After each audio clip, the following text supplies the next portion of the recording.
Early in the morning, Ly Tu Tien stepped quietly out onto the porch, carrying a small towel to wipe away the mud stains on her beloved dog's fur. Smiling, she bent down and whispered, "You know, my life has changed so much lately. I met Jack. He's kind, caring, and has helped the farm grow. I hope our future will be as happy as yours and these little ones." The dog wagged its tail gently, its eyes sparkling. Tu Tien patted its head before turning her attention to the litter of puppies huddled together in the straw bed. The tiny ones had just opened their eyes and were quickly curling up to seek warmth from their mother. Noticing that the mother dog seemed thinner from having to feed so many pups, Tu Tien said with concern, "I'll head to the market to buy some better milk and food. You need to be strong enough to care for your little ones." She then went inside, quickly changed into a neat outfit, and gathered her handbag along with some loose change.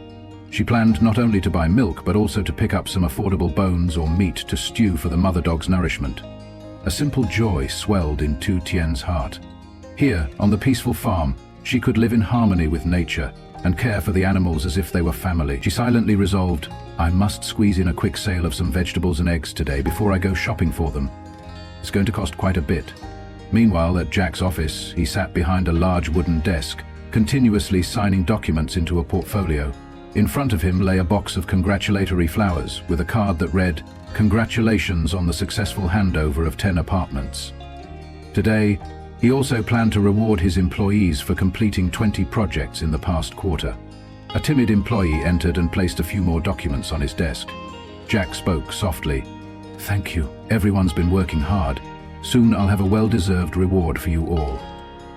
After the employee left, he sat quietly for a moment, looking around and noticing that Huang, his personal secretary, seemed distracted, her eyes frequently darting to her phone, as if preoccupied with personal matters. Jack frowned slightly, thinking to himself, "I need to check what's going on with her.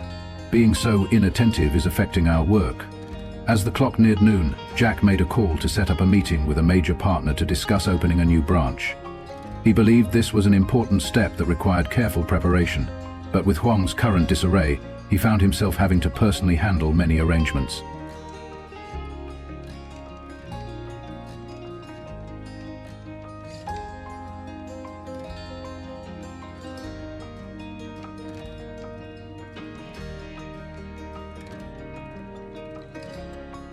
At a quiet cafe, Secretary Huang sat by the window.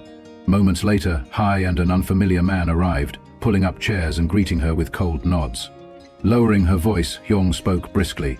"I want you to injure that little girl, Tu Tien, just enough so she can't walk normally. I don't care how you do it, just make sure you aren't caught." In Huang's eyes flickered a mix of envy and anger. She was jealous of how much attention Jack seemed to be giving Tu Tien. I listened silently as Huang detailed Tu Tien's routine, describing the market she frequented and the secluded path she usually took back to the farm. The mysterious man grunted and nodded. "Don't worry, if you pay on time, we'll take care of everything." After signaling for them to leave, Huang sat for a moment longer, pulled out her phone, and reviewed photos of Tu Tien with Jack. Her eyes were filled with jealousy as she murmured, "Let's see, after this, will you still be smiling by his side?" Unbeknownst to Huang, Jiang was sitting in the cafe and had overheard every word of her sinister plan. That afternoon, as Tu Tien made her way back to the farm, preoccupied with chores for the mother dog, she failed to notice two men tailing her from a distance. Suddenly, Hoai's motorbike roared to life and sped directly toward her. The impact sent her crashing violently onto the roadside. Her left leg struck a rock hard, leaving her writhing in pain and unable to move. Hoai and his accomplices feigned panic and quickly fled, leaving Tu Tien lying battered on the ground. At that moment, Jiang happened to be driving by and witnessed the entire incident. She immediately pulled over, snapped several photos of the fleeing culprits, and rushed to help Tu Tien. Seeing the severe injury, Jiang quickly called Jack, her voice urgent. "Jack, get here right away. Tu Tien's been hit. I got pictures of the culprits. It looks like it was Hoai and some unknown guy." Jiang's tone was frantic as Tu Tien lay there gasping and shedding tears from the excruciating pain. Not long after, Jack arrived, his face etched with worry. He knelt beside Tu Tien and embraced her. "Hang in there. I'm taking you to the hospital right now." Jiang assisted by applying temporary bandages. Meanwhile, elsewhere, Huang, convinced that her plan had succeeded, remained oblivious to the fact that Jiang had captured damning evidence. And thus the storm was only just beginning.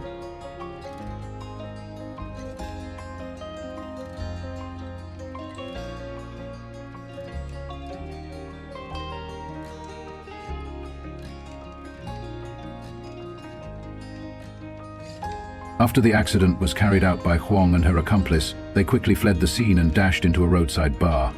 There, in a secluded corner, they laughed as if they had just unburdened themselves. Huang took a slow sip of her drink, a hint of malice in her eyes.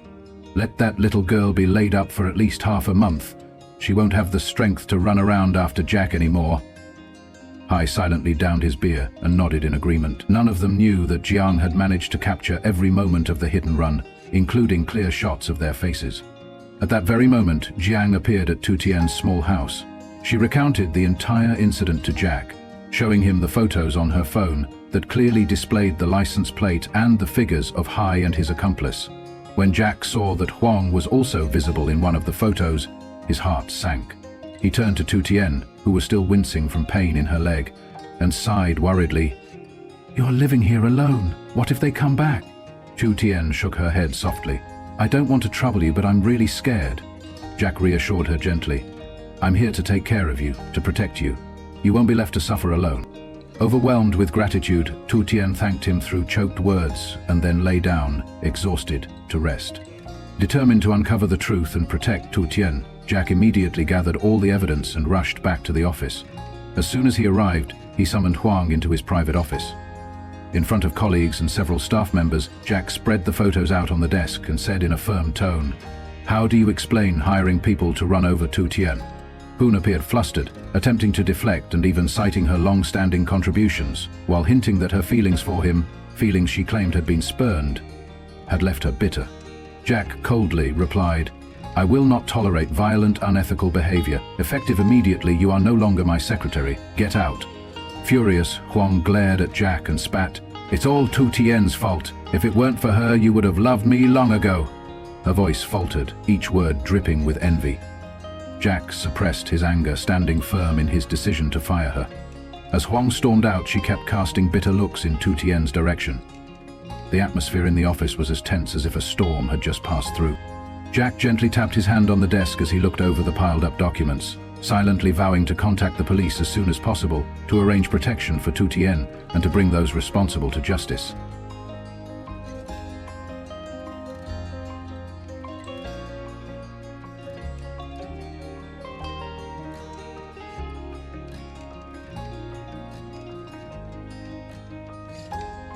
Tu Tien sat on a bamboo chair on the porch, her left leg wrapped in a thin band of banana leaf.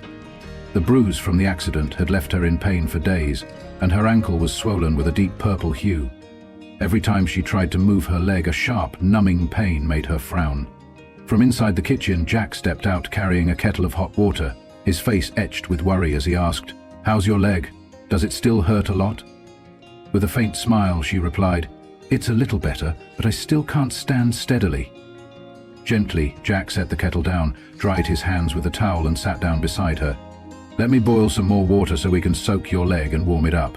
Then I'll wrap it in some herbal leaves to help reduce the swelling faster." After preparing everything, Jack carefully scooped Tu Tien into his arms and brought her inside. He helped her soak her leg in a basin filled with warm water mixed with a bit of salt. Though she winced as the hot water touched her swollen ankle, after a few minutes the burning pain began to subside. Jack sat by her side, gently ladling water around her ankle as he said, "You need to rest more. Don't try to walk too much, or you'll be out of commission for a long time." Tu Tien lowered her head. "I know. But I worry about the mother dog and the vegetables out there that need watering," she confessed. Jack waved his hand reassuringly and smiled. "Don't worry, I'm here." And true to his word, Jack spent the entire afternoon at the farm helping Tu Tien. He swept the yard, gathered dry leaves, and carefully watered the growing vegetables. Noticing that the mother dog looked particularly thin from having to feed 6 pups, he took the initiative to cook a big pot of congee, adding some minced meat to boost its nutritional value. Inside the house, Tu Tien listened to the gentle clink of bowls and chopsticks, her heart swelling with gratitude for his genuine care.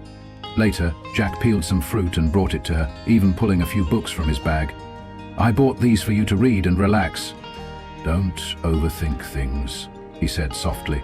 At sunset, after finishing up the chores, Jack sat down beside Tu Tien to check her wound once more. She blinked and offered a shy smile. "You've worked so hard for me all day. I feel so embarrassed." Shaking his head, Jack replied firmly, "I won't let anyone hurt you again. You need to get well quickly. We've got so much more work to do at the farm." His eyes shone with unwavering determination, a silent promise to protect her at all costs. Tu Tien looked up at him, feeling a warmth that filled her with renewed strength. Although the pain in her leg still lingered, in that moment she felt more at peace and happier than ever before.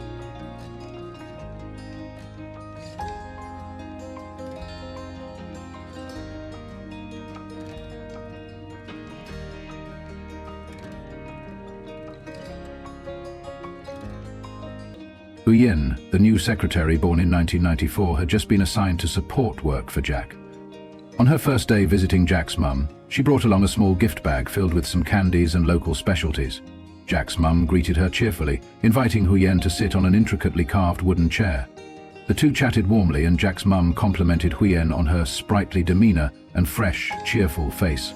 She asked about Yen's family and background, to which Yen replied politely, "I'm from the Central Highlands. I just graduated from college and was assigned here to work as a secretary for Jack." Jack's mum smiled kindly. "That's wonderful. I hope you'll support him well, because Jack is busy all day and hardly gets any time to rest." Just then, Jack arrived from outside. Seeing them in conversation, he greeted, "Hi, Mum, I'm back. This is Yen, right? I'm very happy to work with you." Yen stood up, bowed slightly, and shook his hand courteously. Taking the chance to joke, Jack's mum added, "I hope you'll settle down soon and take care of family matters, instead of running around all the time. I worry about you." Jack only chuckled, explaining that he still had many projects to finish and didn't have time for personal matters. Hearing this, Yen politely excused herself early to prepare for work the next day, deftly declining Jack's mum's invitation to join them for a meal. Before leaving, she affirmed, "I'll do my best not to disappoint you, Jack." Later that afternoon, Jack stopped by a nearby bookstore and picked up several books on communication skills and basic education. He recalled how Tu Tien had once confided that she dreamed of becoming a teacher, but had to abandon that dream in 5th grade due to her family's hardships. When he arrived at the farm, Jack placed the books on the table in front of Tu Tien and said gently, "I bought these for you, hoping you'll read and learn more. In the future, if you work with me, you'll definitely need this knowledge." Tu Tien picked up the books, her eyes glistening with a mix of joy and bittersweet longing. "I'm so grateful to you. When I was little, I loved going to school, but..." She trailed off, a soft sigh escaping her. Jack placed a reassuring hand on her shoulder. "It's never too late to learn. You can start all over now. I'll always support you." Hearing that, Tu Tien felt a warm surge in her heart, as if renewed motivation were flowing through her to pursue those long-abandoned dreams.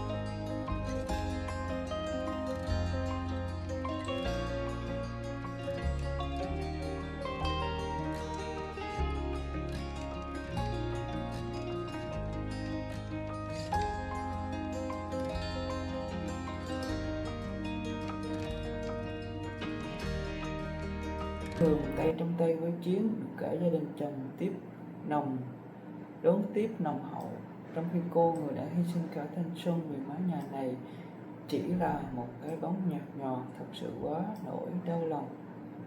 Mẹ chồng cô không ngần ngại buông những lời cay nghiệt như thể chỉ chờ cơ hội này để trút hết khinh thường lên đầu cô. Cái nhà này cần có cháu đích tôn, chứ không phải cần một người đàn bà vô dụng. Từng lời nói chữ dắt dao cứ sâu vào trái tim tự Tiên. Đôi mắt cô đỏ hoe, bàn tay nắm chặt vào vạt áo cũ. Cô kìm nén để không bật khóc trước mặt những kẻ chẳng chút thương xót cô. Chiến, người từng đỏ tay gối với cô, người từng hứa hẹn bao điều, giờ đây lại lạnh lùng đứng nhìn không một chút do dự. Cô đã không còn gì trong ánh mắt anh ta. Nỗi đau không còn dừng lại ở những lời miệt thị khi mẹ chồng lớn tiếng đuổi cô ra khỏi nhà. Tự Tiên gần như quỵ xuống. Cô không biết mình đã làm gì sai ngoài việc sinh ra một trong một